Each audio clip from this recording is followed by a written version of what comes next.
Miriam Ackerman had always been taught that certain people were inferior. Growing up in a small, tight-knit community, she had inherited her family's deeply ingrained prejudices against people of color. It was all she knew. But that was before the car accident, before death had touched her, before Jesus himself appeared to her, and before her life was forever changed. Miriam returned from death with a message for the world, a message of love, forgiveness, and the need for racial healing, straight from the heart of Christ. What would happen when someone who had once been a part of the problem now became a voice for change? Miriam Ackerman's life had been one of privilege, shaped by the values instilled in her by her family and community. She had grown up in a small town where everyone knew everyone else, and there was little room for diversity. Her father had always made it clear that certain people, particularly black individuals, were not to be trusted. These teachings were never questioned. But all of that changed one rainy evening.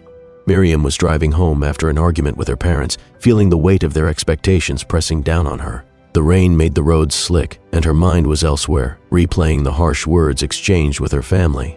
As her car skidded on the wet road, everything seemed to move in slow motion before the world went black. When Miriam opened her eyes, she was no longer in the car, no longer in the world she had known. She found herself standing on a vast open plain, bathed in an ethereal light. She felt no pain, no fear, only peace. But before she could process what was happening, a figure approached her, a man in simple robes, with eyes full of compassion and understanding. "Miriam," he said, his voice gentle but firm, "you have been given a second chance, but there is much you must learn." Miriam's heart raced. Who are you?" "I am Jesus Christ, and I have come to show you the truth," he replied. "Your heart is full of prejudice, hatred that you have inherited from the world around you. But I am here to tell you that this is not my way." As the words sank in, Miriam was overwhelmed. "But I didn't know," she whispered, as if trying to defend herself, her past. Jesus gently placed a hand on her shoulder. "You have been blind, Miriam, but now you have seen the truth. You must go back and share it with the world. Tell them that there is no place for hatred in my kingdom." Miriam's tears flowed freely as she listened. She knew deep down that this was no ordinary encounter. It was the kind of encounter that changed everything. Miriam awoke in a hospital bed, disoriented and confused.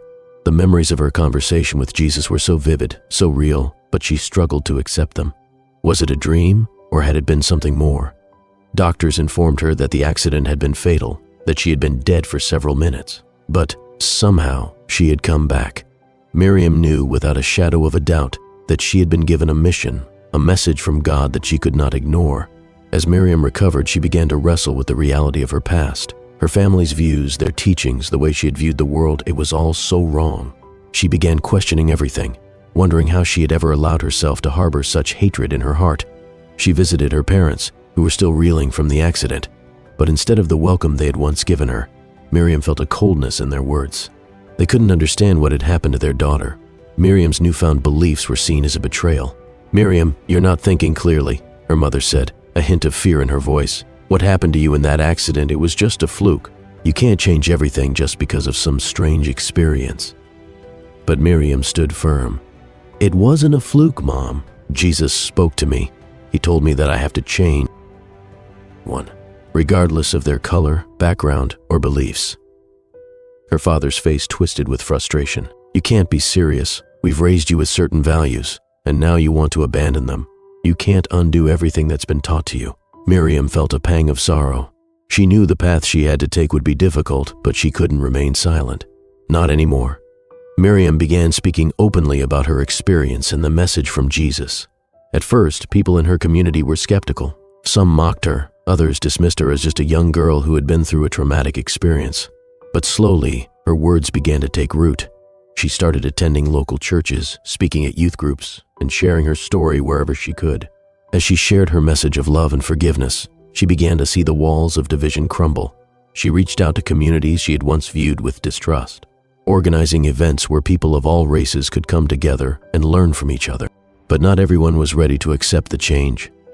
Miriam faced resistance from people she had known her whole life. They couldn't fathom a world where people from different races could coexist without animosity. But Miriam knew in her heart that this was what Jesus had called her to do. She could no longer ignore the truth. One afternoon, Miriam was walking through the town when she encountered a group of young black men standing on the street corner. She had seen them before but had never spoken to them. In the past, her upbringing would have told her to keep her distance, but something inside her stirred. She approached them. "Hi," she said, her voice steady but vulnerable. "I'm Miriam. I just wanted to introduce myself." The young men eyed her curiously. "You're the girl from the accident, right?" one of them asked. "Yes," she replied. "I've been trying to change, trying to be better." One of the young men, Marcus, stepped forward. "What do you mean by change?" "I've been given a second chance at life," Miriam said, her heart racing. "I was shown the truth, that we're all equal in God's eyes, that there's no room for hatred." There was silence for a moment. Then Marcus spoke again. "You mean you're not like the others? The ones who think we're less than them?" Miriam swallowed hard. "No, I was one of them. But now I see the truth. I see the error of my ways, and I want to make things right." The group of young men exchanged looks, unsure of what to say. Miriam could feel their skepticism, but she didn't back down. She would continue to speak the truth, no matter how difficult it was. If you believe that change is possible and that Christ's love can heal even the deepest wounds, then like, comment, and share Miriam's story. Together, we can spread the message of love, forgiveness, and unity to a world in need of healing. Don't forget to subscribe for more stories of transformation and hope. Miriam's journey became more difficult as the weeks passed. By friends, family, and even strangers. One Sunday morning during a heated discussion at church, a member of the congregation confronted her. "Miriam," the man said, his voice dripping with disdain, "you're preaching about love and unity, but what about tradition? What about our faith? Are we supposed to just ignore the teachings of our ancestors?" Miriam's heart raced, but she stood her ground. "I'm not abandoning my faith. I'm embracing it fully. The love of Christ is for everyone, no exceptions. And if you truly believe in Jesus, you'll understand that his love is bigger than all of our traditions, our prejudices, and our hate." The man scoffed. "You're out of your mind." But Miriam's words had already taken root in others. Slowly, members of the congregation began to speak up, voicing their agreement. Miriam knew that this battle wasn't hers alone. It was a spiritual war that Jesus himself had called her to fight. Miriam stood before the congregation that Sunday morning, her heart pounding. She had been invited to share her story. Her transformation from a girl who had been deeply entrenched in prejudice to someone who had experienced the profound, life-altering truth of Jesus Christ. As she looked out into the sea of faces, some skeptical, others hopeful, she felt a mix of fear and determination. This was her moment. "Brothers and sisters," she began, her voice shaky but growing stronger with each word, "I stand before you today as a changed person, not because of anything I've done, but because of what Jesus Christ has done for me. I was dead, spiritually dead, and he brought me back to life." She paused, allowing the weight of her words to sink in. "I was once blinded by hatred, taught to see others as less than human, as unworthy of the love and grace that Jesus gives to us all. I was taught to judge by the color of someone's skin, to believe that my race was superior. But let me tell you something. The world's way is not God's way." The crowd mentioned building, but she pressed on. "I have seen the face of Christ, and he has shown me the truth. There is no room for hatred in his kingdom. Jesus did not teach us to judge or condemn others based on the color of their skin or where they come from. He taught us to love everyone without exception. And I am here today to tell you, no matter who you are or where you come from, you are worthy of his love." Miriam's voice grew passionate, filled with the fire of conviction. "But listen carefully, because this is what Jesus showed me. That those of us who refuse to love our brothers and sisters, who refuse to see the image of God in every human being, will not stand in his presence. There is no room for racism in his kingdom. There is no place for hatred." The room grew silent. Miriam's words hung in the air like a weight, challenging everyone in the room to take a hard look at their own hearts. Jesus was strict, and he was clear. "You shall love your neighbor as yourself." He didn't say love your neighbor unless they're different from you. He didn't say love your neighbor unless they're of a different race or culture. No, he said, love your neighbor as yourself. That's it, no exceptions. The weeks after Miriam's speech were filled with tension. Some members of the congregation began to approach her, questioning her beliefs, challenging the changes she had undergone. Her words had stirred something deep inside them, something that needed to be confronted, but they weren't ready to listen. One afternoon, as Miriam was walking home from church, she was stopped by Mrs. Thompson, an elderly woman who had been a longtime member of the church and had often been a vocal supporter of Miriam's father's beliefs. "Miriam," Mrs. Thompson said, her voice trembling with both anger and confusion, "what you're saying is dangerous. You can't just go around telling people that we need to love everyone, especially people who have hurt us. You can't expect us to forget all the harm they've done to us." Miriam turned to face the older woman, her heart heavy with compassion.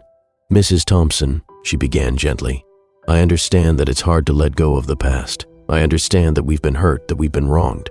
But I've learned that holding on to hate only chains us. Jesus calls us to forgive. He calls us to let go of the bitterness that holds us captive. It's not easy, but it's the only way to move forward. Mrs. Thompson's face hardened. But what about justice? What about the wrongs that have been done? Miriam stepped closer, her voice soft but firm. Justice is in God's hands, Mrs. Thompson, and He will bring it to those who deserve it. But He also calls us to forgive, to love. Jesus didn't come to offer us an easy life. He came to offer us salvation, and that salvation comes with a call to love our enemies, to love the very ones who have hurt us. Mrs. Thompson didn't respond, but Miriam could see the battle raging in her eyes. For some, this truth was too hard to swallow. The months that followed were filled with growing tension. Miriam faced opposition from every corner of her life, her family, her old friends, even strangers who had once been allies. But Miriam knew that she had to stand firm. She couldn't let the hatred of others sway her from the path Jesus had shown her. One night, Miriam found herself at a church meeting where members of the congregation had gathered to discuss what they saw as her radical views. The conversation was heated, with many arguing that Jesus never meant for His message to apply to people outside of their own race and culture. "You don't understand, Miriam," one of the elders said, his face flushed with frustration. "Our faith is built on the foundation of tradition. Our ancestors fought to preserve our values. You can't just erase that because of some experience you had." Miriam stood up, her voice unwavering. "I'm not erasing anything. To love all people, no matter their race, their background, or their history. That's the truth of the gospel, and it's a truth that none of us can ignore." Another elder scoffed. "But what about the evil that has been done to us? What about the racism we've endured?" Miriam's heart ached, but she responded, "Jesus understands that pain. He knows what it's like to be wronged, to suffer at the hands of others. But He also tells us that we are to forgive and to love, even when it's hard. He didn't come to make us comfortable. He came to change our hearts." Her words cut through the tension in the room like a sharp knife. Miriam could feel the weight of her mission pressing down on her, but she refused to back down. She knew that she couldn't stop now. Miriam spent the next several weeks studying the scriptures more deeply than ever before. She knew that the call to love and forgive was not just a suggestion, it was a command. Matthew 5:44, where Jesus said, "But I say to you, love your enemies and pray for those who persecute you." Love your enemies.